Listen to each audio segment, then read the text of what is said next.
जय जय रघुवीर समर्थ, जय जय रघुवीर समर्थ, जय जय रघुवीर समर्थ. सदा सर्वदा योग तुझा घडावा, तुझे कारणी देह माझा पडावा. उपेक्षू नको गुणवंता अनंता, रघुनायका मागणे हेची आता. हनुमंतांची कुळवल्ली राममंडपा वेला गेली, श्रीराम भक्तीने फळली. रामदास बोले या नामे, शुका सारिखे पूर्ण वैराग्य जाचे. वसिष्ठा परिज्ञान योगेश्वराचे, कवी वाल्मिका सारिखा मान्य ऐसा.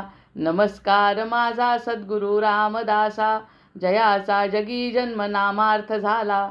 जयाने सदा वास नामात केला, जयाच्या मुखी सर्वदा नाम कीर्ती. नमस्कार त्या ब्रह्मचैतन्य मूर्ती, नेत्राने गुरुराजमूर्ती आपुली. मी जे धवा पाहिली, तू विष्णू शिव तूच दैवत मला. तू तात तू माऊली, झाला भाव मनात या मग करू कोणास पाचारण. प्रल्हादा गुरुराजया नित तुम्हा, माझे असो वंदन. ऋषिकल्पम रामभक्तं गुरुयज्ञेश्वराविदं, चतुर्वेदेश्वर प्राणं प्रणमामि पुनः पुनः. जय जय रघुवीर समर्थ. आदौ रामतपोवनादिगमनं, हत्वा मृगं काञ्चनं. वैदेही हरणं जटायुमरणं, सुग्रीवसम्भाषणं. वालीनिर्दनं समुद्रतरणं, लङ्कापुरी दाहनं. पश्चाद् रावणकुम्भकर्णहननं, एतद्धि रामायणं. जय जय रघुवीर समर्थ. आपण प्रत्येक वेळी जो अभ्यास करतो किंवा वाचन करतो, हे सगळं कशासाठी करतो, हा सगळ्यात महत्त्वाचा प्रश्न आहे. जर सुख सगळीकडेच मिळत आहे, जे जे काही आपण करतोय ते सुखासाठीच करतोय. जे काही आपण करतोय, जो काही आपण निर्णय घेतोय, तो सगळं आपल्या सुखासाठी घेतोय. मग हा सुखासाठी घेत असताना त्याचा अंतिम परिणाम सुख पाहिजे की नाही? त्याचा अंतिम परिणाम सुख पाहिजे. पण ते सुख आपल्याला मिळतं थोड्या वेळासाठी आणि पुन्हा गायब होतं. समर्थांनी तर असं म्हटलेलं आहे दासबोधामध्ये, की ज्या ज्या काही गोष्टी अनुभवाला येतात ते सगळं विसरायचं. आणि तो अनुभव कशामुळे आला? तो अनुभव म्हणजे आनंद आहे, आणि तो आनंद खरा आहे, आणि तो आनंद सत्य आहे. कारण ब्रह्मानंदम परमसुखदम केवलम ज्ञानमूर्तीम. ज्ञानाने मिळणारा जो आनंद आहे तो फक्त खरा आहे, बाकी सगळे येणारे अनुभव खोटे आहेत. असं म्हटल्यानंतर आपण आता थोडक्यामध्ये जर एखाद्या गोष्टीचं वर्णन करायचं असेल तर त्याला किती 7 हरी अनंत, हरिकथा अनंता. आणि अशा अनंत अशा श्रीरामचंद्रांचा हा दास, आज त्याचा जन्मोत्सव आहे. तो जन्मोत्सव वर्णन करणं म्हणजे खरंच आनंदाची बरसात करणं आहे. या व्यतिरिक्त दुसरं काहीच नाही आहे. कोणताही शब्द त्यांच्याबद्दल बोलला तरीही तो अगदी रामचंद्रापर्यंत पोहोचतो, कारण तो असा समर्पित असा रामभक्त आहे. असा समर्पित, जगी धन्य तो दास सर्वोत्तमाचा. या जगामध्ये धन्य कोण असेल तर तो दास. कुणाचा दास? सर्वोत्तमाचा. जर एकदा सर्वोत्तमाचा दास बनलं तर बाकी जे काही त्याला अनुभव येतील ते सगळे रामाचे अनुभव येतील. आणि मानावा राम सर्वदा करता या नायानी जर भक्त वागला तर हनुमंताचाच आशीर्वाद मिळेल. असा हा हनुमंताचा आशीर्वाद आपल्या सगळ्यांना मिळावा अशी त्याच्याच चरणी प्रार्थना करते. आणि ती प्रार्थना नक्कीच रामापर्यंत पोचणार आहे, यामध्ये कोणत्याही प्रकारची शंका असण्याचं कारण नाही. कृतज्ञ मी, कृतार्थ मी. आता थोडक्यामध्ये वर्णन करायचं आहे म्हणून कदाचित त्याचा 1-2 भाग, आपल्याला 7 भाग जर मिळाले तर 7 भागावर सुद्धा एखाद दिवशी विवरण करीन. पण आज आपल्याला माहिती आहे, रामायणाचा जर आपल्याला अभ्यास करायचा असेल, रामायणाचा अभ्यास म्हणण्यापेक्षा कथा पण आता आपल्याला माहिती आहे. सगळ्या कथा माहिती आहे. पण त्या कथा कशासाठी आणि त्याचा संबंध आपण आपल्या स्वतःच्या जीवनाशी कसा लावून घेऊ शकतो, हे जर कळलं तर आपल्याला काय, आपल्या मुलांना काय, ज्यांना ज्यांना आपण सांगू त्यांना ते रामायण आपलं वाटेल, त्यांना ते महाभारत आपलं वाटेल, त्यांना ते भागवत पुराण आपलं वाटेल. नाही तर त्या ठिकाणी नुसते तर्कवितर्क निघतात. आता रामायण, वाल्मिकी रामायणाचा जर आधार घेतला तर 7 भागामध्ये 7 कांड आहेत आपल्याला माहिती आहे. तर बालकांड आहे, अयोध्याकांड आहे. याच्यावर सविस्तर विवेचन आपल्या संदर्भात सुद्धा आपण करू शकतो, पण आपल्याला त्या ठिकाणी थांबायचं आहे, कारण आज आपल्या हनुमंताचा जन्म आहे. बालकांड, अयोध्याकांड, अरण्यकांड, किष्किंधाकांड, सुंदरकांड, युद्धकांड आणि उत्तरकांड. असे 7 भाग आहेत रामायणाचे. त्या रामायणाचे जे 7 कांड आहेत आपले, तर त्यामध्ये असं म्हणतात हे भक्तीचे 7 सोपान आहेत. भक्तीचे 7 सोपान आहेत हे. बालकांड, अयोध्याकांड, थोडक्यात त्याचं वर्णन आपल्या बुद्धीला चालना. बालकांड म्हणजे रामाचा जन्म जो आहे तो रामाचा जन्म होण्याची अवस्था. बालकांड ही आपल्याला सुद्धा अनुभव घेता येते. जोग लगन बार तिथी सब भये अनुकूल.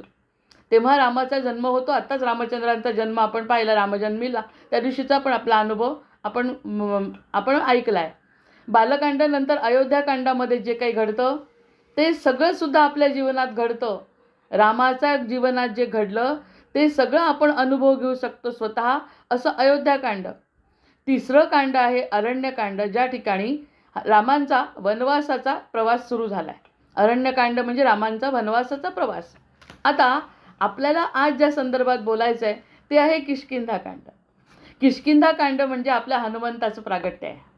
आणि हनुमंताचं प्रागट्य रामायणात, आणि ते हनुमंताचं प्रागट्य आपल्या जीवनात म्हणजे आजचा हा दिवस व्हावा अशी त्याच्याजवळ प्रार्थना करायची. कारण पहिल्या 3 सोपानामध्ये, पहिले 3 सोपान जे म्हटलं आपण, की जे आपण म्हटलं आहे बालकांड, अयोध्याकांड आणि अरण्यकांड, ह्या 3 कांडांमध्ये साधक तयार होतो. हे वाचत असताना ते साधकाचं मन तयार होतं. आता त्याच्याबद्दल जर विवेचन केलं तर समजेल मला काय म्हणायचं आहे. पण आज किष्किंधाकांडावरून आपल्याला समजेल की मला काय म्हणायचं आहे. आता या 3 कांडामध्ये साधक तयार होतो. साधक तयार होतो म्हणजे तशा प्रकारची बुद्धी त्याची स्थिर होते. आणि तशी बुद्धी स्थिर कशी होते ते वेळ मिळाला तर सांगेन नंतर. पण किष्किंधाकांडामध्ये काय होतं, आता हा जो आज आपला प्रागट्याचा दिवस आहे, समोर चंद्र आहे उगवलेला, आणि हनुमंताच्या जन्माची वेळ झालेली आहे. त्यामुळे त्यावेळी तो जन्म आपल्या मनात व्हावा ही नक्कीच परमेश्वराची इच्छा आहे. ही त्याची व्यवस्थासुद्धा आहे. तर किष्किंधाकांडामध्ये भक्ती जीवनात प्रत्यक्ष उतरते. जे आतापर्यंत साधन केलं, बाल, अयोध्या, अरण्यकांड, रामांचं चरित्र ऐकून आपल्या जीवनामध्ये ती बालस्वरूपामध्ये त्या अशा पद्धतीने अयोध्याकांडामध्ये ती सगळी आपली मोठी होते. आणि अरण्यकांडामध्ये वनवास म्हणजे त्याग करते. त्या सगळ्या गोष्टींचा जेव्हा त्याग करण्याची इच्छा निर्माण होते, असं अरण्यकांड झाल्यानंतर किष्किंधाकांड आहे. किष्किंधाकांड म्हणजे प्रत्यक्ष भक्ती जीवनात उतरते. म्हणजे रामांची सुद्धा भेट हनुमंताशी झालेली आहे. त्या हनुमंताशी भेट झाली म्हणजे भक्ताकडे राम गेले. भक्ताकडे राम जातात. आपल्याला वाटतं आपण रामाकडे किंवा आपण हनुमंताकडे किंवा आपण गुरूंकडे जातो. हा सगळ्यात मोठा भ्रम दूर होतो आपला. कसं की खरंच शबरीला भेटायला काय आणि हनुमंताला भेटायला काय आणि मला मदत कर म्हणतात आहे. आपण स्वतःला कमी समजतो. साधक आपण समजतो की राम आपल्याला कसा भेटेल, हनुमंत आपल्याला कसा भेटेल. तर ते म्हणतात तुमची जर 3 अवस्था तयार झाल्या, बाल, अयोध्या आणि अरण्यकांडाप्रमाणे वाचून, तर साधकाच्या जीवनात जर भक्ती उतरली तर रामचंद्र स्वतः येतात. यापेक्षा जास्त आनंद कशाचा असेल. भक्ती जीवनात उतरणे म्हणजे आता दादांच्या समोर प्रार्थना आहे की ते 3 कांडसुद्धा आम्हाला ऐकावे लागणार आहे. कारण आता जी संधी आज दिली जन्मोत्सवाची, त्या भक्तीचा जन्म होतो आहे, पण ते 3 कांड मी सोडलेले आहेत. त्या 3 कांडामध्ये कसा जन्म होतो आणि त्याचा प्रत्यक्ष अनुभव घेणे म्हणजे आज हनुमंताचा जन्म आहे. आणि हनुमंताचा जन्म असल्यामुळे आपल्याला ही भक्ती जीवनात प्रत्यक्ष कशी उतरते हे पाहायचं आहे. म्हणजेच रामचंद्रांची आणि हनुमंताची भेट आहे. संत हा देवापर्यंत पोचवणारा दुवा आहे. आणि हनुमंताचा प्रवेश म्हणजे जीवनात भक्तीचा प्रवेश. जर हनुमानाचा जन्मोत्सव आपण साजरा केला, डाळ आणि पन्ह खातो आपण, डाळ आणि पन्ह, तर हे सगळं करत असताना त्याच्यासोबत जर भक्तीचा जीवनामध्ये प्रवेश असेल तर अर्थातच अहंकारचा नाश. अहंकार म्हणण्यापेक्षा आता अहंकार कोणालाच नाही आहे. जे सत्संगामध्ये आहे त्यांना अहंकार तर निश्चितच नाही. अहमभाव, आपला अहमभाव आहे, मी आहे. हा जोपर्यंत मी आहे तोपर्यंत भक्ती जीवनामध्ये येऊ नाही शकत. पण एकदा का मी दूर गेली तर आपल्याला प्रत्यक्ष हनुमंताचं भक्तीचा अनुभव आपण स्वतः घेऊ शकतो. असं हे किष्किंधाकांड आहे. ज्ञानातून भक्ती हे ज्ञान झालं फक्त. बाकी ह्या 1 मिनिटामध्ये कोणतं ज्ञान घेतलं आपण की आपण भक्ती करू शकतो आणि भक्ती केल्यानंतर रामचंद्र स्वतः आपल्याकडे येतात. हे सगळ्यात महत्त्वाचं जीवाच्या कल्याणाचं ज्ञान. विश्रांती स्थानमेकम कविवरवचसाम जीवनम सज्जनानाम बीजम धर्मद्रुमस्य प्रभवतु भवताम भूतये रामनाम. अशा प्रकारचं रामनाम विश्रांतीचं स्थान जे आपल्या मनामध्ये निर्माण झालं, ती जर भक्ती निर्माण झाली, आपला अहंभाव जर नाहीसा झाला, 3 कांड ऐकल्यानंतर, माहिती असल्यानंतर, त्या गोष्टी माहिती असल्यानंतर त्या गोष्टी कशासाठी आहे हे जर आपल्याला कळलं, तर त्या कळण्यातून आपली जी भक्ती निर्माण होते, ती भक्ती निर्माण झाली की रामचंद्र स्वतः आपल्या घरी येतात, आपल्या मनात येतात, आपल्या हृदयामध्ये येतात. हे सगळ्यात मोठं फळ आहे. कोणतं ज्ञान दिलं, काय ज्ञान दिलं, कोणता ग्रंथ वाचला, आपल्याला तर सगळंच माहिती आहे, सगळी भक्ती माहिती आहे, सगळं त्यांची कथा माहिती आहे. एकश्लोकी रामायणामध्ये आपण म्हणतच असतो. पण आता अरण्यकांडानंतर येणारं जे किष्किंधाकांड आहे, त्या किष्किंधाकांडाला सुरुवात होते. म्हणजेच हनुमानाच्या प्रागट्याचा हा दिवस आहे. आणि त्या ठिकाणी रामचंद्रांच्या समोर हनुमंत प्रगट झाले आहेत किंवा हनुमंतांच्या समोर रामचंद्र प्रगट झाले. पण ते एकमेकांच्या समोर येत असताना भक्तांनी फक्त आराधना केली आहे आणि भक्तांची आराधना पूर्ण करण्यासाठी रामचंद्र त्याच्या द्वारी आले आहे. हा सगळ्यात मोठा दुवा आपल्याला जर सापडला तर आपल्यासारखा भाग्यवान आपणच. जर भक्ती झाली तर रामचंद्र येतात आणि ते कोणत्याही युगामध्ये शक्य आहे. सत्य त्रेता या सगळ्या युगामध्ये विष्णूंनी अवतार घेतला आहे. त्यामुळे ज्या ठिकाणी जशी जशी भक्ती असेल त्याप्रमाणे ते प्रगट होणार आहे, याच्याबद्दल आपल्याला कोणत्याही प्रकारची शंका बाळगण्याचं कारण नाही. मग त्या असं मनात आल्यानंतर मंत्रे तीर्थे द्विजय देवे दैवज्ञे भेषजे गुरौ यादृशी भावना यस्य सिद्धिर्भवती तादृशी जय जय रघुवीर समर्थ. म्हणजे इतकं सगळेजण पटवत असतात. आणि ते गोष्ट जर आपण वाचली किष्किंधाकांडाची, तर किष्किंधाकांडामध्ये राम प्रगट झाले हनुमंताच्या समोर. तसं आमच्या मनामध्ये जर भक्ती आहे तर आज हनुमंताचा जन्म आपल्या हृदयात झाला आणि त्याचा अनुभव मी चंद्राच्या स्वरूपात, पौर्णिमेच्या स्वरूपात घेतला, असा प्रत्येकाने म्हटल्याबरोबर ते आपल्या हृदयामध्ये स्थापित असलेले उदय होतात. जय जय रघुवीर स्थापित आहेतच. चैतन्य स्वरूपामध्ये आपल्या मनामध्ये जे आहेत रामचंद्र, त्याचा उदय होतो हनुमंताच्या श्वासातून. म्हणजे जो आपण श्वासोश्वास घेतो त्यातून. हे ज्ञान फक्त महत्त्वाचं आहे. बाकी कोणत्याही प्रकारचं इतकं प्रचंड ज्ञान आपल्याजवळ आहे, त्या ज्ञानाचा आत्मकल्याणासाठी काही उपयोग नाही. आत्मकल्याण म्हणजे हे ज्ञान. हे ज्ञान जिथे असेल, मानो तो मैं गंगा माहू ना मानो तो बहता पाणी. त्यामुळे बहता पाणी न मानता आपण गंगेला आपली माता मानतो, तिचं स्मरण करतो आणि या सगळ्या सद्विचारांनी आपल्याच मनामध्ये भक्तीचा उदय होतो. आणि भक्तीचा उदय झाल्यावर रामचंद्र स्वतः चालत चालत येतात. अरण्यकांड पूर्ण करून आपल्या घरी चालत येतात, कष्ट करत. अचानक नाही येत, कष्ट करत करत येतात. ते आपल्याला जाणवतं. आणि मग हनुमंताचं आणि रामचंद्रांचं मिलन, त्यांचं जे एकमेकांच्या जवळ मिलन आहे, हृदयाशी धरलाय त्यांनी त्याला, तो अनुभवाचा सोहळा काय असेल तो भक्ताला आपला वाटतो की आपल्याच जवळ भगवंत आलाय असा. आता हा जो मुक्तीचा 4था सोपान आहे, 1, 2, 3 सोपान सोडले आहेत मी, त्याची जाणीव आहे मला, कारण आपल्याला वेळेचं महत्त्व आहे. 4थ्या सोपानामध्ये किष्किंधाकांड आहे. अरण्यकांडानंतर आलेलं या ठिकाणी महत्त्वाचे मुद्दे आपण घेतोय की श्रीरामांची सुग्रीवाशी मैत्री झाली. श्रीरामांची सुग्रीवाशी मैत्री झाली तेही सांगत असताना ते आले समोर हनुमंतांच्या. आणि हनुमंताला प्रत्येकाने सांगितलं, घाबरले सगळेजण, कोणीतरी 2 जण येतात आहे आणि ते 2 जण आपल्याला काहीतरी करतील अशी त्या सुग्रीवाच्या सेनेमध्ये बातमी पसरली. आणि हनुमंत ध्यानात होते. हनुमंत ध्यानात असताना त्यांना सांगितलं, हनुमंता, कोणीतरी आपल्या अरण्यात आपल्या पर्वतावर आलेलं आहे आणि त्यांना जा आणि त्यांना सांग ते शत्रू आहे का मित्र आहेत ते ओळखा. हनुमंत म्हणाले, एकदम अचानकपणे कोणावरती आरोप करणं योग्य नाही, कारण ते ध्यानात होते. ध्यानातून जेव्हा बाहेर आले त्यांना जाणवलं की आज काहीतरी विशेष दिवस आहे. आजचा विशेष दिवस असल्यामुळे आधीच त्यांनी सगळ्यांना सांगितलं की काळजीचं काही कारण नाही, तुम्ही निश्चिंत राहा, मी समोर कोण आहे ते बघतो. आणि समोर एकमेकांच्या अनोळखी चेहऱ्यांनी उभे राहिले आहेत दासभक्त हनुमंत आणि रामभक्त. राम स्वतः, लक्ष्मण स्वतः असे उभे राहिले आहे.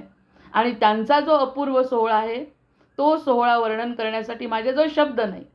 ज्यासाठी माझा जन्म झाला, जे माझं जीवनाचं कार्य आहे, ते कार्य पूर्ण करणारे जे भगवंत आहेत ते माझ्या समोर उभे आहेत, असं पाहिल्यावर हनुमंताच्या मनात काय होत असेल. आणि ते म्हणतात, रामा माझा नमस्कार. दोघंही एकमेकांना ओळखत नाही असं जे दाखवतात ती खूप मोठी कथा आहे. प्रत्यक्षात ते आपल्या जीवाचं कशी ओळख करून घेतात ते सांगण्यासाठी आहे. मग आता सुग्रीवाशी मैत्री करणं म्हणजे काय? सुग्रीवाची मैत्री म्हणजे सुग्रीव, ग्रीव म्हणजे कंठ, आणि ज्याचा कंठ सुंदर आहे, जो जीव ज्याचा कंठ सुंदर आहे. कंठ सुंदर कशाने होतो? राम रतन धन पायो, असं जो म्हणतो त्याचा कंठ सुंदर असतो. बाकी सगळ्या गोष्टीचा कंठाला महत्त्व नाही. कंठाचं कार्यच काय आहे? रामाचं नाम घेणं. कानाचं कार्य काय? ऐकणं रामनाम. या सगळ्या गोष्टी ज्या आहेत, मग त्याचा कंठ सुंदर आहे असा सुग्रीव म्हणजे निश्चित. सुग्रीव म्हणजे जीव, म्हणजे आपण. सुग्रीव म्हणजे जीव, म्हणजे आपण कल्पना करू मदत करायला हनुमंत आहे, ओळख रामाची करायची. हा त्रिकोण जर लक्षात घेतला तर किष्किंधाकांडाचं मूळ आपल्याला समजेल. किष्किंधाकांडामध्ये राम स्वतः चालत आलेले आहे, सुग्रीवाशी भेट करणार आहे. आणि हा जो सुग्रीव आहे, हा सुग्रीव म्हणजे जीव, ज्याचा कंठ, बाकी चुका करतो तो. सुग्रीव चुका करतो, आपण जीव सगळेजण चुका करतो. आपल्या अज्ञानातून चुका होतात. पण अज्ञानातून चुका होत असताना जर आमचा कंठ सुंदर असेल, जर आमच्या कंठातून रामनाम निघत असेल, असा जो जीव आहे त्या जीवाला भेटायसाठी ओळख करून देणारे हनुमंत आहे. की दोघांचं मिलन करून, राम कोण आहे आणि सुग्रीव कोण आहे. आजचा दिवस आहे. आजचा दिवस असा आहे की जीवाचं शिवाशी मिलन करून देण्यासाठी सद्गुरू जीवनात आले, जे हनुमंताच्या स्वरूपात आले. मनोजवम मारुततुल्य वेगम जितेंद्रियम बुद्धिमतां वरिष्ठम वातात्मजं वानरयूथ मुख्यम श्रीरामदूतं शरणं प्रपद्ये. असा हा जो रामाचा दास आहे, तो दास रामाला सुग्रीवाशी भेटवतोय.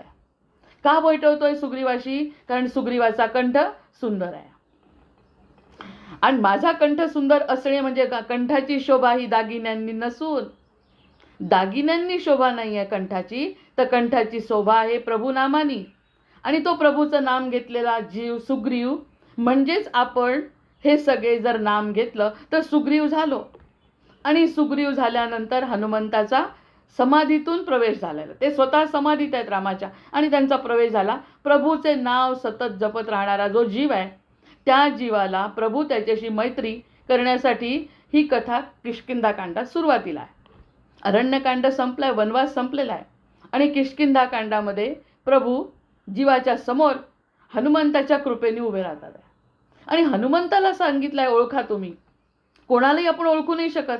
हा जो केतूचा प्रभाव आहे सध्या पडलेला आपल्यावर, भ्रम आहे, बुद्धीचा, दृष्टीचा भ्रम आहे. त्या दृष्टीच्या भ्रमामध्ये हनुमंताच्या शिवाय कोणीही रामाची ओळख करून देऊ शकत नाही. कारण संत हा देवापर्यंत पोहोचवणारा दिवा आहे, आणि तो संत म्हणजे हनुमंत आहे, जो आपल्या समोर आता चंद्राच्या रूपाने उभा आहे. जसं आपण सूर्यवंशी श्रीरामांची विचार करताना म्हटलं की शंकराचा डोळा म्हणजे सूर्य आहे, आणि तो सूर्य जेव्हा उगवतो 12 वाजता टळतळतं त्या उन्हात, तेव्हा आपण शंकराची म्हणजे रामाचा अनुभव घेऊ शकतो. प्रत्यक्ष राम आणि शंकर आपल्याला सूर्याच्या स्वरूपात बघू शकतो. आपण त्याला नमस्कार करू शकतो, त्याचा आशीर्वाद आपण घेऊ शकतो. तसा हा जो चंद्र उगवला आहे तो पौर्णिमेचा, तो म्हणजे हनुमंताचा जन्मोत्सव आहे. आणि तो जन्मोत्सव जीवासाठी, रामाच्या मिलनासाठी आवश्यक आहे. असं किष्किंधाकांड आहे. आणि किष्किंधाकांडामध्ये ह्याच्यावरून मला काय बोलायचं आहे रामायणाबद्दल हे स्पष्ट होत आहे.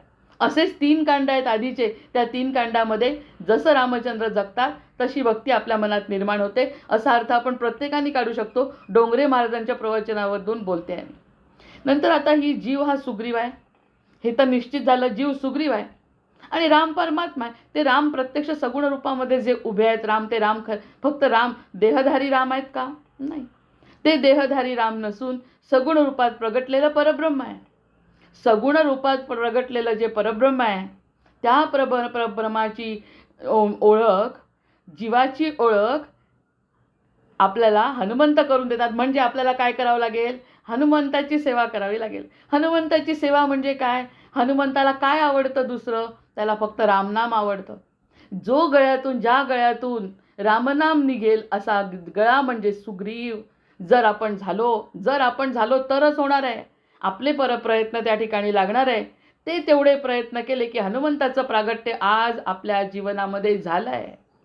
आणि एकदा का हनुमंताचं प्रागट्य झालं की रामचंद्र स्वतः येतात आहे. एवढी त्रिकुटी जरी आज आपल्याला किष्किंधाकांडातली समजली तरी आपल्या जीवनाचं सार्थक आहे. अशा प्रकारचा जीव आणि राम परमात्मा हा जगातील कुठल्याही जीवाशी वैर करू नये. दुसरी गोष्ट सांगतात आहे, कुठल्याही जीवाशी वैर करण्याचं कारण नाही.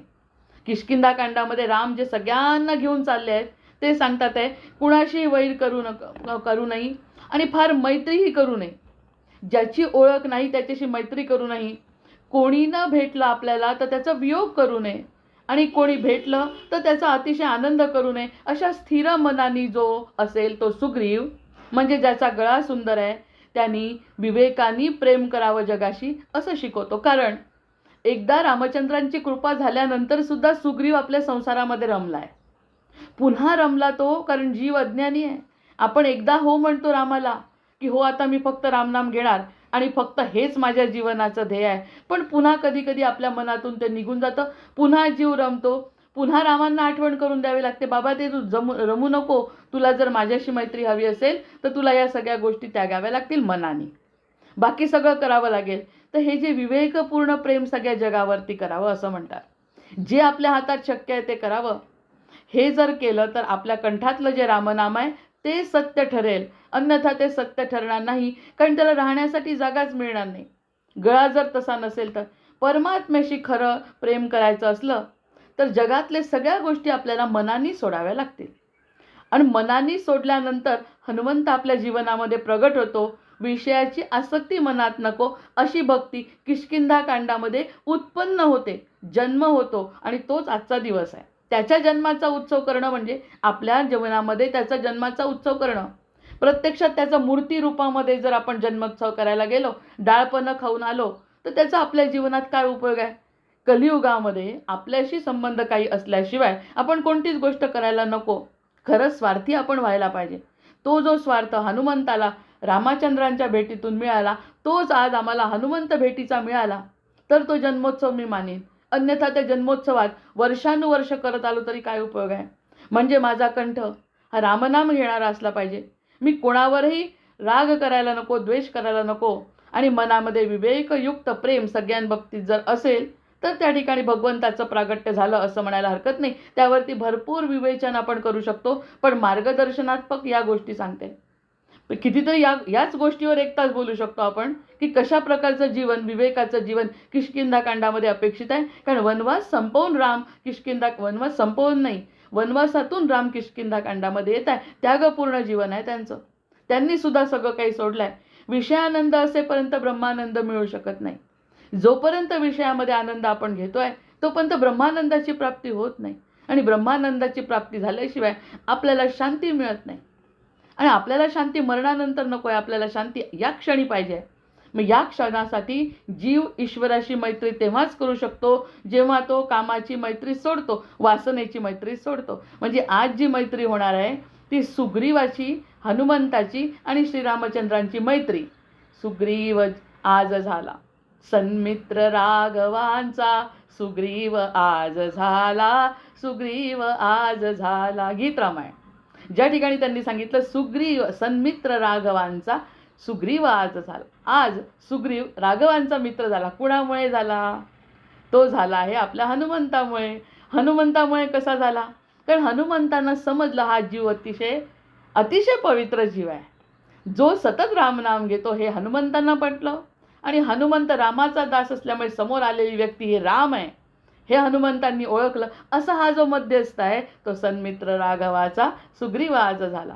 म्हणून तो जो सुग्रीव जीव, तो जीव परमात्म्याशी आज भेटला, त्याची मैत्री झाली. कुणामुळे झाली? जर भगवंताचं प्रागट्य, हनुमंताचं प्रागट्य हृदयामध्ये असेल तर. म्हणून जीवानी म्हटलं पाहिजे कृतज्ञ मी, कृतार्थ मी, कारण माझ्या जीवनामध्ये भक्ती आली.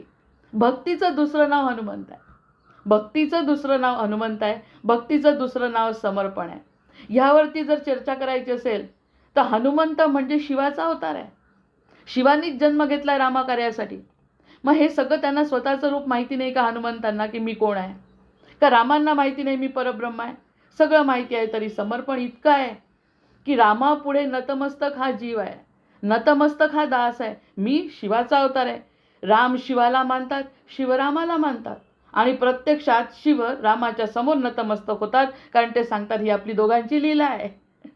आणि ही लीला आज जी घडलेली आहे ती हनुमंताच्या साक्षीनी जीवाचं परमेश्वराशी झालेलं हे जे मिलन आहे, आजचा हा दिवस त्याच्या जन्माचा असू द्या, पण आपल्या मनामध्ये त्याचा जन्म व्हावा, आजचा हा दिवस आहे. म्हणून आजची टॅगलाईन आहे, सन्मित्र राघवाचा सुग्रीव आज झाला, सुग्रीव आज झाला.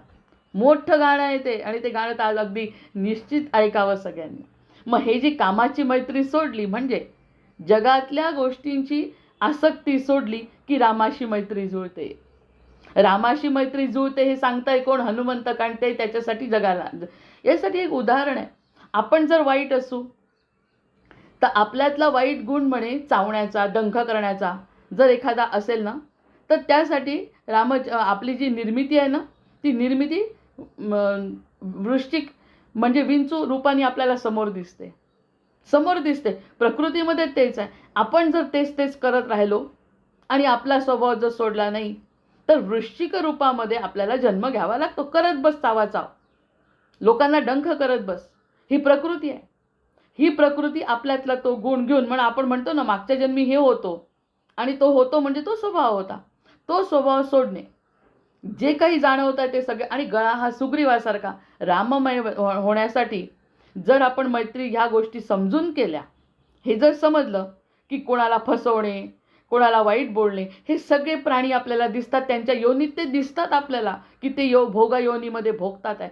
आता ते भोगून आपण झालो आहे तर आपल्याला मानव जन्म मिळाला आहे, हे सांगण्यासाठी हनुमंताची भक्ती, हनुमंताचं प्रागट्य हृदयात झालं तर संत हा देवाप्रमाणे पोचवणारा दुवा आहे.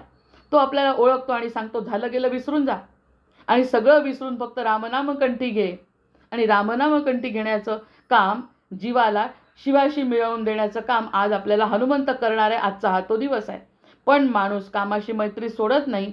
ज्याचा मित्र काम आहे तो असं मानतो की त्या कामातच सुख आहे, पण काम हे क्षणभंगूर आहे. खरे सुख त्या रामात आहे. काम मित्र नाही, काम शत्रू आहे, हे सांगणारे असा हा जो हनुमंत आहे, त्या हनुमंतानी सुग्रीवाला रामाला भेटवलं. मग हे सगळ्या गोष्टी सांगण्याचं कारण हे की या सगळ्या गोष्टी आपल्या मित्र नाही, त्या आपला शत्रू आहे. आपला मित्र राम आहे, आणि त्यासाठी आपल्याला शांती मिळणार आहे, हे सांगण्यासाठी हा जो प्रसंग आहे तो आहे काय? जह शत्रू महाबाहो कामरूपम दुरासदम. भगवद्गीतेमध्ये म्हणतात, हे सगळ्या गोष्टी सोडल्याशिवाय राम आपल्यासमोर प्रगट होणार नाही. आणि ज्या अर्थी राम तुझ्याशी शोधत आले आहे, त्या अर्थी तुझी भक्ती फळाला आली, त्या जीवाची सुग्रीवाची भक्ती फळाला आली. म्हणून हनुमंताचं प्रागट्य झालं आणि रामचंद्रांशी मिलन झालं. आणि रामचंद्रांचं कार्य करतोय जीव. आणि आपण प्रत्यक्षात आपल्याला स्वतःला काय समजतो की मी काहीच नाही, मी अतिशय आहेच. मायेचा जर विचार केला तर आपल्या हातामध्ये काही नाही, आणि परमात्म्याचा विचार केला तर परमात्म्याचा अंश असल्यामुळे काहीही करू शकतो. हरी अनंत, हरी कथा अनंता. ही जी शक्ती जागृत होते, ती जागृती फक्त हनुमंताच्या वास्तव्यामुळे, हनुमंताच्या जागृतीमुळे आपल्याला होते. तोच आजचा दिवस प्रत्येकाच्या भक्ताच्या जीवनात असावा, अशी दर हनुमान जयंतीला आपण प्रार्थना करतो. अर्जुना तुझा शत्रू बाहेर नाही, ते सांगतात ना भगवद्गीतेमध्ये, अर्जुना तुझा शत्रू बाहेर नाही, तो तुझ्या मनात आहे, तो तुझ्या डोक्यात आहे. आणि तो कामरूपी शत्रू तुला तुळवतो आणि तुझ्या जन्ममरणाचे कारण बनतो. म्हणून या कामरूपी शत्रूचा तू नाश कर. भगवद्गीतेमध्ये भगवंत सुद्धा तेच म्हणतात. आणि आज सुद्धा सुग्रीवाचं जे भरून आलेलं आहे प्रारब्ध, राम समोर आले म्हणजे त्यांनी हे सगळ्या गोष्टी सोडल्या, आणि हनुमंतांनी त्याला, रामांनी सुग्रीवापर्यंत हनुमंत घेऊन आले त्या पर्वतावर, ऋष्यमुख पर्वतावर. हनुमंताच्या सोबत राम. कल्पना करा, मी तर कल्पनेतच दंग असते आजकाल या सगळ्या गोष्टी ऐकल्यानंतर, की हनुमंत घेऊन जात आहेत सुग्रीवाकडे. म्हणजेच आपले सद्गुरू आपल्याकडे रामाला घेऊन येतात आहे. कारण काय आहे? फक्त कोणतं ज्ञान झालं की ज्ञान हे की माझा कंठ रामाचा आहे, मी सच्छील वागणार आहे, मला विवेकाने वागायचं आहे, मला या सगळ्या प्रकृतीकडे एक साधन म्हणून बघायचं आहे, साध्य माझे श्रीराम आहे, असं जर एखाद्या जीवानी ठरवलं तर भक्तीचा प्रवेश म्हणजे हनुमंताचा प्रवेश त्याच्या जीवनात होतो आणि रामचंद्र चालत येतात. जय जय रघुवीर समर्थ. आता बघा, सुग्रीव राम मैत्री झाली, सुग्रीवराव मंत्री झाली ती कुणाच्या साह्याने झाली? हनुमंताच्या साह्याने झाली. मग हनुमंताचं स्वरूप कसं आहे? हनुमंत कसे आहेत? हनुमंताचं स्वरूप आहे ब्रह्मचारी आहे. ते हनुमंताचं स्वरूप काय? ब्रह्मचारी आहे. आणि हे बल, हे जे बल ब्रह्मचारी जे स्वरूप आहे त्यांचं पूर्ण तेजस्वी स्वरूप आहे. ते तेजस्वी स्वरूप, त्यांचं जे बल आहे, त्यांची जी शक्ती आहे ती सुग्रीवाला दिलेली आहे आधीच. कारण मैत्री त्यांची सुग्रीवाची आणि हनुमंताची आधीच झाली. म्हणजे जीवाशी हनुमंताची मैत्री आधी होते आणि मग राम येतात, त्याशिवाय येत नाही. म्हणजे बलस्वरूप त्यांचं जे चैतन्य आहे, त्यांचं जे तेज आहे, ते सगळं तेज त्या जीवानी आपल्यामध्ये घेतलं. आणि आपल्यामध्ये घेतल्यानंतर हनुमान ब्रह्मचार्याचा हा जो आनंद आहे तो आनंद देण्यासाठी आता हनुमंत उत्सुक आहेत. चला आता तुमची भेट करून देतो. कशी भेट असेल बघा. नुसती हनुमंतांची, रामचंद्रांची, हनुमंतांची आणि लक्ष्मणाची असा जरी भेट आपण कल्पना केली तरी दिव्य आहे. ज्यासाठी माझा जन्म झाला ते रामचंद्र माझ्यासमोर उभे राहिले, कारण हा जीव आहे. या जीवासाठी मी, आणि रावणसुद्धा जीव आहे. त्या रावणाला मारण्यासाठी जे काहीतरी कारण जीवनात येतं, त्या जीवनामुळे हनुमंतांची आणि रामाची भेट होते. आणि हे सुग्रीव त्याचा साक्षीदार. तो सुग्रीव म्हणजे अजूनही आपल्यामध्ये असलेलं चैतन्य म्हणजे मीच. तो सुग्रीव दुसरा कोणी नसून ते रामायण माझ्याच जीवनात घडतंय आणि ते रामायण म्हणजे तो सुग्रीव म्हणजे मी. तेव्हा कुठे ही सगळी जी भेट आहे ती भेट आपल्याला समजेल.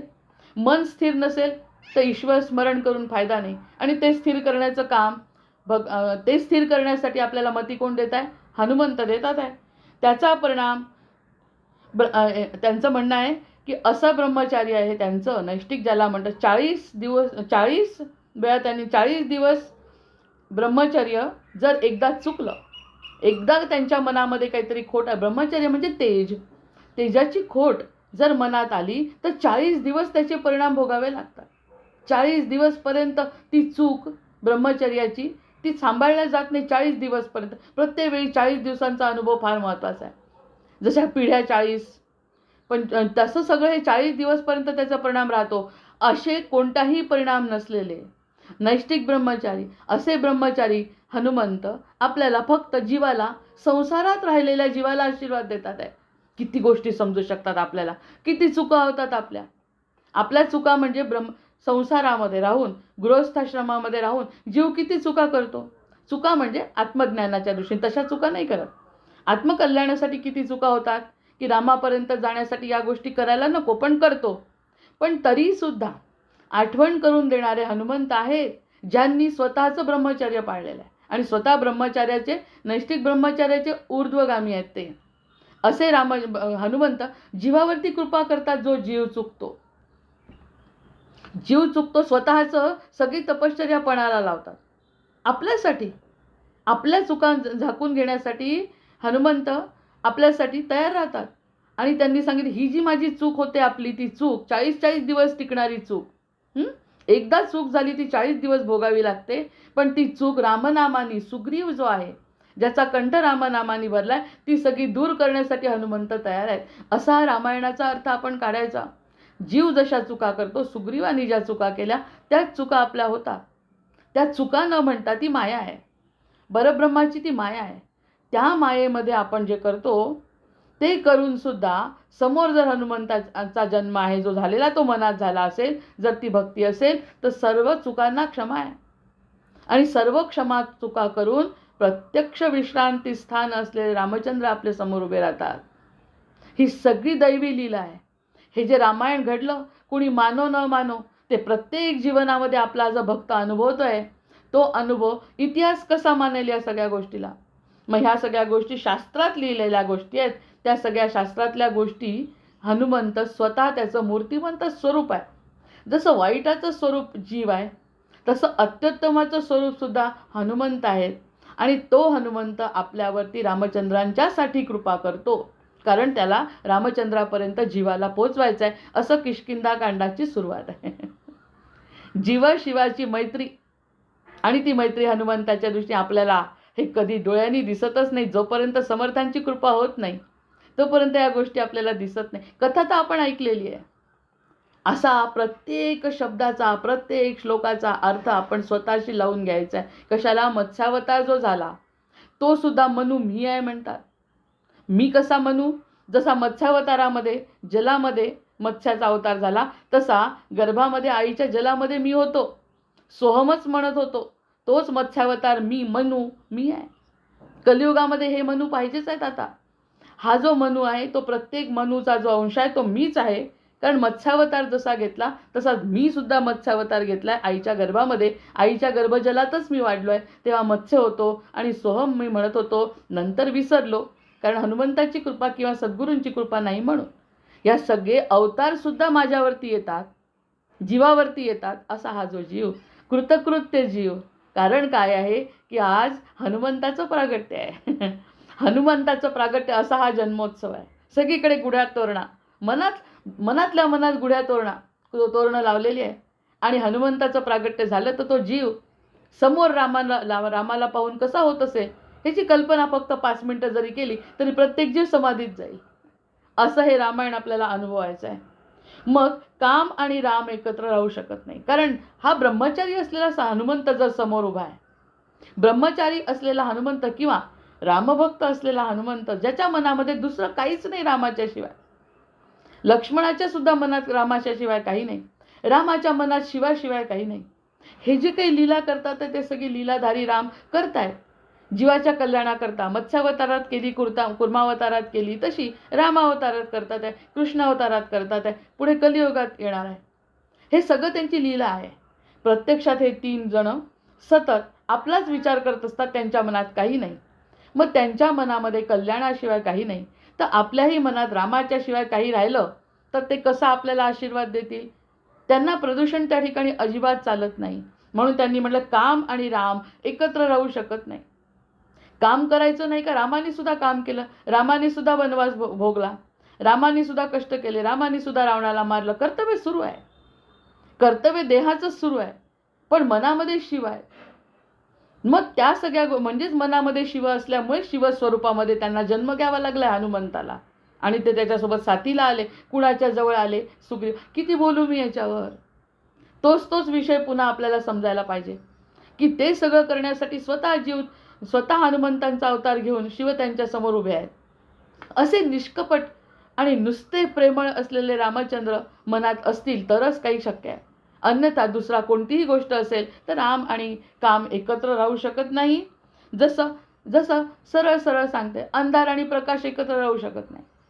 अंधार असेल, प्रकाशाचा किरण पडला तर अंधार नाही, आणि प्रकाश असेल तर अंधार नाही. त्यामुळे तसं मनामध्ये काम असेल तर राम नाही. मग आपल्याला जर राम दिसत नाही तर मनामध्ये काम आहे हे स्पष्ट आहे. जर राम दिसत असतील तर काम नाही हेही स्पष्ट आहे. जय जय रघुवीर सम, सगळीकडे राम भरला घनदाट हरी दिसे. अशी जी अवस्था हनुमंतांची आहे तशी अवस्था जर जीवाची झाली, म्हणजे होण्यासाठी आपले प्रयत्न आहेत, तो आजचा दिवस आहे. कारण जीवाचं मिलनच रामचंद्रांचं आणि जीवाचं मिलन आज हनुमंतांच्या जन्मोत्सवाने होत आहे. प्रत्येकाच्या जीवनात तो जन्मोत्सव आहे. असं जर झालं तर काम असण्याची काही गरज नाही.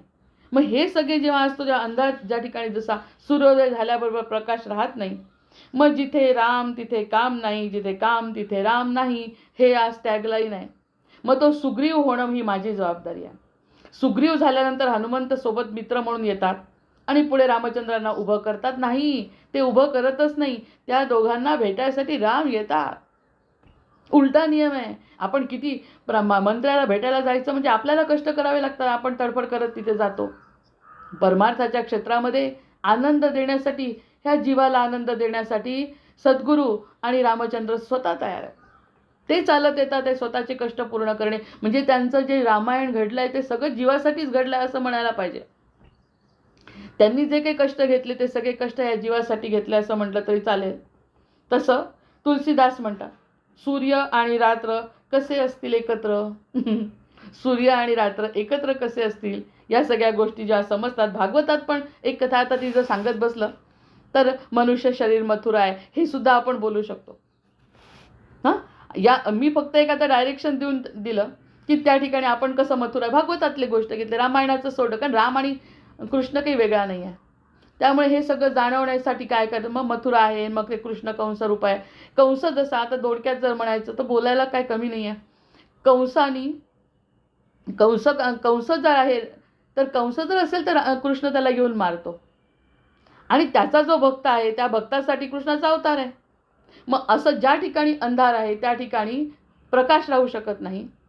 प्रकाश राहू शकत नाही. प्रकाश असेल त्या ठिकाणी अंधार राहू शकत नाही. या गोष्टी भागवतात शोधू शकतो, रामायणात शोधू शकतो. या नुसता कथा वाचण्यापेक्षा आपला संबंध त्याच्याशी एवढाच आहे की सुग्रीव जर आपण झालो, आज किष्किंधाकांड असल्यामुळे सुग्रीव आपण झालो, तर हनुमंत प्रगट होतात आणि हनुमंताच्या प्रागट्याचा दिवस आहे सन्मित्र राघवांचा सुग्रीव आज झाला. मनात काम ठेवावा. मग आता एक काहीतरी निर्णय घ्यावा लागेल ना आज आपल्याला एक निर्णय असा घ्यायचा आहे की एक तर काम ठेवायचा, नाही तर राम ठेवायचा. त्याच्याशिवाय तिसरा तुमच्याजवळ पर्याय नाही. कारण कोणता ना कोणता निर्णय, कठीणातला कठीण निर्णय घ्यावा लागणार आहे. तो एकदा कठीणातला कठीण एकदा का निर्णय घेतला गेला की आपली भक्ती जागृत होते आणि मग ते पुढचं सगळं कार्य, राम आलेलेच असतात घरी स्वतः त्यासाठी, ते करून घेतात. दोन्ही एकत्र राहू शकत नाही. काम नष्ट.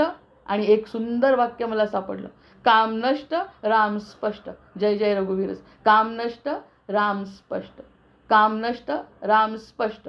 काम म्हणजे मनाची वासना. वासना नाही म्हणजे मी सुग्रीव झाले. आणि सुग्रीवाचा जसा गळा सुंदर, कारण राम रतन धन पाय. जे रामचंद्रांचं भजन जो करतो त्या तो सुग्रीव होतो. आणि सुग्रीव एकदा झाला की आपल्याला हनुमंताची भेट होते. आणि हनुमंताची भेट म्हणजे रामचंद्रांची भेट काही दूर नाही. आणि त्या भेटीचं सुद्धा वैशिष्ट्य मी सांगितलं की ते वैशिष्ट्य म्हणजे राम आपल्याला त्या ठिकाणी न जाता आपल्या घरी राम येतात, म्हणजे आपल्या हृदयामध्ये राम बसतात. हे किष्किंधाकांडाचं सुग्रीव मैत्री. बाकीच्या ज्या कथा आपण वाचतो ना त्या कथा भक्तीसाठी आहेत. ज्या काही कथा आहेत ते भक्तिमय होऊन, आता एकदा जीव भक्तिमय झाला की त्या सगळ्या कथा इतक्या गोड वाटतात. आणि ते गोड कथा वाचत असताना अंतःकरण शुद्धी होते, डोळ्यातून पाणी वाहतं. या सगळ्या अंतःकरण शुद्धीच्या गोष्टी रामचंद्रांना खूप आवडतात, कारण हनुमंत त्या ठिकाणी बसलेलाच असतो. एखादा जर भक्त रामचंद्रांची कथा करत असेल, रामगायन करत असेल, तर हनुमंत फार असतोच तिथे. आणि तो असल्यामुळे तो खुश, म्हणजे राम येणार असतीलच तिथे. हनुमंत आणि राम काही वेगळे नाही आहे. जसं आपलं चैतन्य आणि आपण वेगळे नाही, देह आणि मी वेगळा आहे. देह गेला तरी मी असतो हे आपल्याला समजतं यांच्या भक्तीमुळे. पण जसा मी आणि माझं चैतन्य वेगळं नाही, तसं हनुमंत आणि रामचंद्र वेगळे नाहीतच. त्याच्यामुळे हनुमंत जर असतील तर आपल्याला रामचंद्रांची प्राप्ती झाली असं समजायला काय हरकत आहे. असं हे सुग्रीवाची मैत्री, रामचंद्र, सुग्रीव आणि हनुमंत यांची भेट आपल्याला सांगते. बाकी तर कितीतरी कॅरेक्टर्स आहेत. या सगळ्या कॅरेक्टर्सचं एक वैशिष्ट्य आहे. अंगदाचं, वालीचं, रुमेचं, या सगळ्यांचं वैशिष्ट्य आहे. वालीवध झाला, सुग्रीवाला मदत केली. वालीवध का झाला, अहंकारी वालीव आहे. हे सगळ्या गोष्टी आपल्याला त्या बारीक बारीक कथांमध्ये कळतात. पण मुख्य मुद्दा आपल्याला एका तासात जेव्हा बसवायचा असेल तर हनुमंताची भेट आणि सुग्रीवाचं मिलन, म्हणजेच रामचंद्रांचं मिलन आणि रामांचं स्वतःचं येणं. किती प्रेमळ आहे राम, यामध्ये चिंतन करू. ध्यायेदाजानुबाहुं धृतशधनुषं बद्धपद्मासनस्थं पीतं वासोवसानं नवकमलदलस्पर्धिनेत्रं प्रसन्नं वामाङ्कारूढसीता मुखकमलमिलल्लोचनं नीरदाभं नानालङ्कारदीप्तं धृतमूर्जटा मंडनं रामचंद्रं. जय जय रघुवीर समर्थ. असे हे सगुण स्वरूपातले श्रीराम पकडायचे असतील तर मनामध्ये हनुमंतासारखी भक्ती पाहिजे. कारण राम, काम नष्ट राम स्पष्ट. आता कोणत्याही प्रकारचा गोंधळ मनामध्ये जीवाच्या राहणार नाही. कारण स्पष्टता म्हणजे गोंधळ. हा राहू आणि केतू जे आहेत ना ते सगळे भ्रम निर्माण करतात की आपल्याला हा त्रास आहे, हे सगळं जग असं आहे. हे सगळे भ्रम देहाच्या संबंधात आहे. आत्म्याला विचारून बघा प्रत्येकाला. जर सुग्रीव व्हायचं असेल, ज्याच्या प्रत्येकाच्या आत्म्यामध्ये सुग्रीवत्व असेल तर त्याला असं जाणवेल की आपल्याला सगळा आनंद मिळण्याची शक्यता आहे, मिळाला आहे. असा हा जो जन्मोत्सव आहे तो आता मुक्तीचा 5वा सोपान. आता किष्किंधाकांडामधलं अगदी थोडक्यात सांगितलं आहे बघा, तरी 6:52 झाले, काय बोलू शकणार आहे. पण आता मुक्तीचा हा जो 5वा सोपान आहे, मुक्तीचा 5वा सोपान अर्थातच आपल्या हनुमंताचं सुंदरकांड आहे. किष्किंधाकांडामध्ये भेट झाली. आता सुंदरकांड म्हणजे हनुमंताचा दिवस आहे. सुंदरकांड नावच म्हणजे तसंही रामाचं चरित्र जे आहे ना ते हनुमंताच्या शिवाय शक्य नाही आहे आणि हनुमंत रामाच्या शिवाय शक्य नाही. त्यामुळे हे जे सुंदरकांड आहे ते आजच्यासाठी, हनुमान जयंतीसाठी तर म्हणजे सगळ्यात टोकाचं आहे. त्या टोकावर येण्यासाठी आपल्याला मागे सुग्रीव व्हावं लागलं. सुग्रीव झाल्यानंतर हनुमंताची दर्शन घ्यावं लागलं. तेव्हा कुठे सुंदरकांडाची लीला कळते म्हणतात. अन्यथा ही लीलासुद्धा कळत नाही. रामायण कळणं हे सोपं आहे का?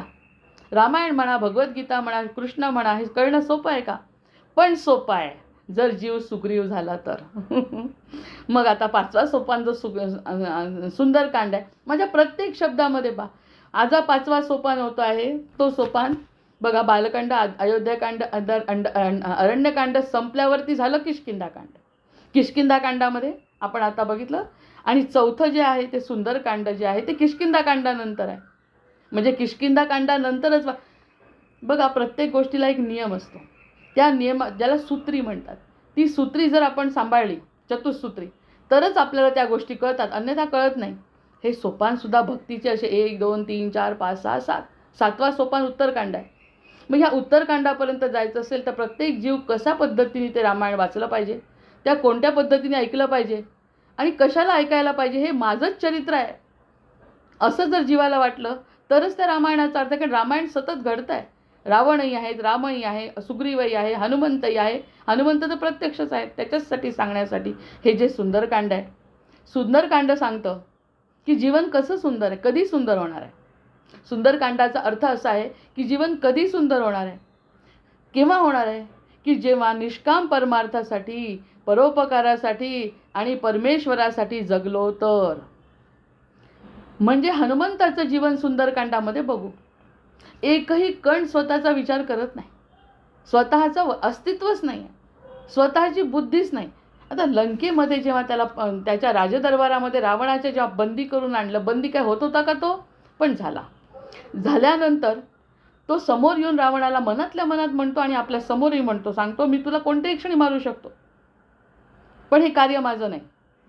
मी मारू शकतो पण हे कार्य माझं नाही. म्हणजे मला जर एखादी गोष्ट जमते तर ती गोष्ट मी करायची नाही, ती समर्पित करायची. रामचंद्रसुद्धा मानतात. ते म्हणतात की अरे माझी काय गरज आहे. त्याला तर तो म्हणतो की माझी काय गरज आहे, मला जाता येत नाही. राम स्वतः म्हणतात मला जाता येत नाही. खांद्यावर घेतोय रामाला आणि लक्ष्मणाला. म्हणजे त्यांच्यापेक्षा वरचढ आहे. रामायणामध्ये असं दिसतं की सगळं काही हनुमंत करू शकतो, सगळं संपवू शकतो. रावणाला जे नेलं आहे ना ते सगळं तो संपवून सीतेला घेऊन येऊ शकतो, सगळं काही करू शकतो, पण तरी तो करत नाही. आपल्याला एखादी गोष्ट माहिती आहे आणि आपण ती करू नाही, शक्य आहे का? हे सगळं करण्यासाठी शरणागती आवश्यक आहे. मी करू शकतो पण करणार नाही, कारण ती आज्ञा नाही, ते माझं कार्य नाही. माझं कार्य आहे फक्त रामाची सेवा करणे. माझं कार्य आहे फक्त त्यांचं दास्यत्व पत्करणे. माझं कार्य आहे त्यांच्यासाठी न झोपता राहणे, एका क्षणाचाही विलंब न करता रामकार्य करणे.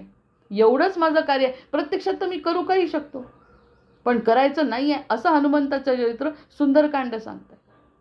सुंदरकांडामध्ये सगळी शक्ती असून हनुमंताचं मनोजव मारुततुल्य. किती बोलू त्यांच्या. हनुमंतांची कुळवल्ली, शुकासारिके पूर्ण वैराग्य ज्याचे, आणि नेत्राने गुरुराजमूर्ती आपुली. या सगळ्या गोष्टी म्हणजे काय आहेत की त्यांना सगळं करता येतं पण रामाचे दास आहेत, तेव्हा जीवन सुंदर बनत आहे. नाही तर आता आपण बघतो एखादी सिद्धी आली आणि त्या सिद्धी विवेक नसल्यामुळे, हनुमंताची कृपा नसल्यामुळे काय गोंधळ झाला आहे, रावणा राज्य आलेलं आहे हे आपण बघतो. म्हणजे त्या महत्त्वाच्या गोष्टीला समजणे हे सुंदरकांड आहे. ह्या गोष्टी सगळ्यात महत्त्वाच्या, कल्याणाच्या, स्वतःसाठीच नाही फक्त समाजासाठी, आपल्या जन्माचं कल्याण काय आहे हे समजायचं असेल तर सुंदरकांड आहे. इथे थांबावं लागतं आहे. खूप मोठी कथा आहे, कथा नाही, खूप मोठं विवेचन आहे, पण वेळ संपली आहे. परोपकारासाठी आणि परमेश्वरासाठी जगण्यासाठी जर आपण ती गोष्ट वापरली, आपल्याला मिळालेली शक्ती जर आपण परोपकारात, नाही तर आजकाल शक्ती मिळालेली दिसत नाही का? सगळ्यांजवळ शक्ती आहे, ज्ञान आहे, इतक्या यूट्यूबवर ज्ञान आहे, सगळीकडे ज्ञान आहे, पण त्याचा वापर कसा करायचा आहे सुंदरकांड न वाचल्यामुळे, किष्किंधाकांड न समजल्यामुळे, बालकांड न समजल्यामुळे असं घडतं आहे. रामायण हे आपल्या जीवनाचा आधार आहे. 7 सोपानांच्या द्वारे जर जीव सुग्रीव झाला तर सुंदरकांड म्हणजे सुंदर जीवन घडतं हे सांगणारं सुंदरकांड आहे. त्याच्यावरती विवेचन आज झालेलंच नाही आहे. आज फक्त सुंदरकांडाची सुरुवात आहे. कारण आज आपला हा कशाचा जन्म आहे, हनुमंताचा जन्म झालेला आहे. त्याच्यामुळे जन्म झाल्यानंतर जीवन कसं सुंदर बनतं याची कल्पना आपण मनातल्या मनात करू शकतो. आता आपल्याला मार्गदर्शन मिळालं, वेळ कमी असल्यामुळे एवढं सांगितलं, आणि या मार्गदर्शनातून आपल्याला निश्चित समजलं की सुंदरकांड काय असेल, सुंदरकांडामध्ये हनुमंतांचं नृत्य काय असेल आणि त्यांचं तांडव काय असेल, आणि तांडव हा शंकराचा स्वभाव आहे. तांडव करणे हा शंकराचा स्वभाव आहे. तोच रुद्र रूप घेऊन आलेला हनुमंत तांडव करतोय लंकादहन. ते लंकादहन म्हणजे काय? आमच्यामध्ये असलेले काम क्रोधादी रिपू जाळून टाकणे. भर्जनम भवबीजानाम अर्जनम सुखसंपदाम तर्जनम यमदूतानाम राम रामेति गर्जनम. आमचे जे काम क्रोधादी रिपू आहेत ते सगळे जाळणे म्हणजे लंकादहन झालं. आणि हे लंकादहन करत असताना हनुमंताचं हसणं कसं होतं की मला रुद्राला मला संधी मिळाली जाळायची. काय जाळायची? रामकार्य करण्याची संधी मिळाली. ज्या ठिकाणी काम त्या ठिकाणी राम नाही. मग ज्या ठिकाणी राम नाही त्याचं अस्तित्वच नाही आहे.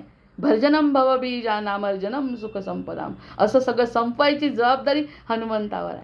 आणि असं संपवणं किती थोडक्यात, पण हनुमंतांचं वर्णन करण्याचा आज जो प्रयत्न केला तो प्रयत्न मार्गदर्शनात्मक झाला. कारण त्यावरती चिंतन माझं पूर्ण झालं नाही, पण चिंतनातून आपल्याला खूप काही तत्व मुक्तीचे 7 सोपान निश्चित मिळतील. आणि रामस्तुती म्हणून आज आपण या ठिकाणी थांबू.